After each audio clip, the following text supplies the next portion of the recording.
നരകത്തിലെത്തിയാൽ ആദ്യം കൊടുക്കുന്ന വെള്ളം, ആ വെള്ളം മുഖത്തോട് അടുപ്പിക്കുമ്പോൾ മുഖം കത്തിക്കരിഞ്ഞു പോകത്ര. ഒരു തുള്ളി കുടിച്ചിട്ട് മതി പറ്റും. ഒരു തുള്ളി കുടിക്കുമ്പോഴേക്ക് അവന്റെ ആന്തരിക അവയവം മുഴുവൻ കത്തി ഉണങ്ങിപ്പോകും, കരിഞ്ഞ് കലങ്ങിപ്പോകും. ഒരു തുള്ളി കുടിച്ചിട്ട് മതി എന്ന് പറയാൻ പറ്റും. ഫശാരി പൂലശുപ്പ് അല്ലെങ്കിൽ ഈ ദാഹിച്ചവശനായ ഒട്ടകം കുടിക്കുന്ന പോലെ ലിറ്ററോളം കുടിച്ചിരിക്കണം. അപ്പോൾ അയാൾ ഉടനെ കൊടുക്കുന്ന ശിക്ഷ വിശപ്പാണ്. വിശന്നാല് കൊടുക്കുന്ന നരകത്തിൽ ആദ്യ ഫുഡ് എന്താ? ഉള്ളു ആണി ഭക്ഷണമാണ്. ഇത് കടിക്കുമ്പോ തന്നെ തൊണ്ടൊക്കെ കൊടുക്കും. ഇരുമ്പിന്റെ ആണി തിന്നുണ്ടാവും. ഇത് ഒരു കഷ്ണം കടിച്ചിട്ട് മത്തീന്റെ പൊരിച്ചയുടെ മുള്ള തിന്നുന്ന പോലെ കടിച്ചിട്ട് മതി എന്ന് പറയാൻ പറ്റും. ഫമാലിഹൂന മിൻഹൽ ബുത്തൂൻ, പള്ള നിറച്ചു കൊടുക്കും.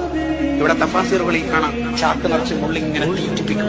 ഇത് വിശപ്പിന്റെ കടുപ്പ് കൊണ്ട് തിന്ന് തിന്ന് തിന്ന് പിന്നെ ദാഹം, പിന്നെ കുടിച്ച് കുടിച്ച് കുടിച്ച് വിശപ്പ് എത്തൂല വൈനഹമീമിൻ ആൻ, അങ്ങോട്ടും ഇങ്ങോട്ടും തവാഫ്. എന്നിട്ട് അള്ളാഹു അവരെ പരിഹസിച്ച് പറയും നോക്കണം, ഹാദാ നുസ്ലുൻ, ഹാദാ നുസ്ലുൻ, ജസ്റ്റ് വെൽക്കം ഡ്രിങ്ക് ആയിട്ടുള്ളൂ.